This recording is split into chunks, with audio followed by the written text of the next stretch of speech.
It was interesting to see the little boy draw on the lady's back like it was a canvas. The orbs in this film seemed to be a common theme. There was orbs in the beginning with the people floating in the water. The little boy grabs a globe, which happens to be an orb. There is a lit orb behind the man sitting in the table in the darkness. There's a great use of negative space with the light manipulation. Lots of scenes are very dark with only certain parts being illuminated, typically the orbs and the people. A lot of freestyle dancing. It's very endearing to see this type of dance style, this dance technique be used, as it's not too common, but it's very catching and just quite beautiful to see. The most unsettling part is to see the drawing the boy did in the beginning of the film on that person's back turn into real scars, like real carvings.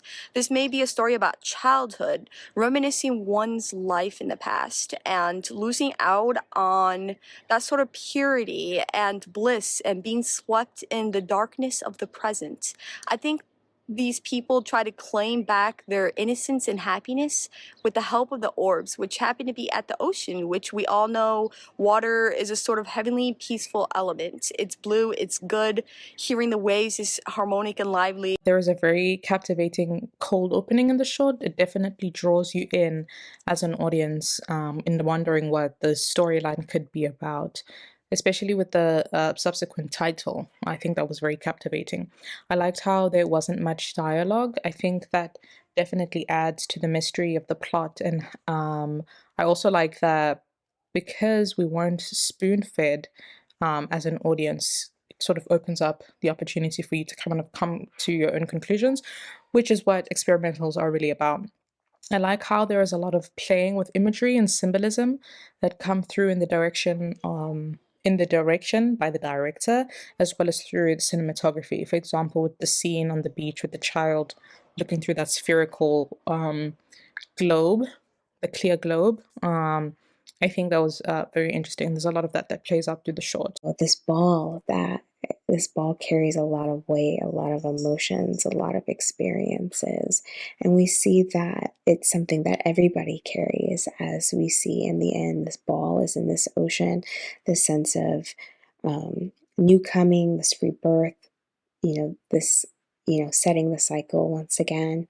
And this woman comes across the ball to have her own experience with it as well, which I think is a very interesting element to follow suit at the end of this piece. I was blown away by the level of every single element in the film. The production design is beautiful. The texture of the walls in some of the locations are just so specific and beautiful. The cinematography is great, and the directing is wonderful. There's one scene in particular in which the main character is dancing in a dark room, and just the blocking of that scene. That is a very simple scene, but the blocking of it, the choices when the camera goes closer, when the actor comes closer while dancing,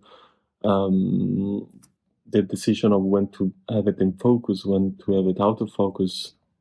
Just every single detail of this movie was incredibly well thought out. I think it was very aesthetical, great usage of colors, great usage, switching between the dinner and the beach.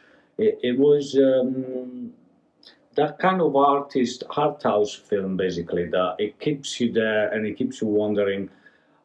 It's not just about the story of the character, it's about the overall story of the world where the characters are living in, which also keeps coming in our world as well. And for the way I see it, I see like a strong love connection between all these characters and these crystal balls that is just basically like a junction keeping everything a link keeping everything together. I think it was very well shot, and it was a great performance by the actors. My favorite was that scene at the shore with the glass ball.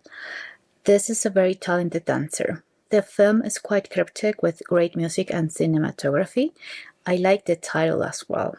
I also this painting on the character's back. the kid and the woman as individual storylines, but connected through this glass ball in a dreamlike world. It was very magic. It rode this kind of edge of being of darkness and having, you know, you see him grow. You see this little kid.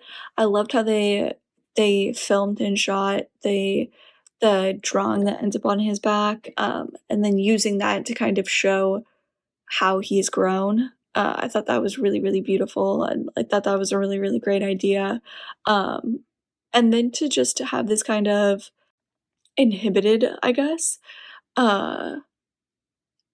kid who doesn't seem to have had a ton of, you know, guidance or, you know, a ton of direction or parenting, kind of growing up and seeing this kind of borderline unhinged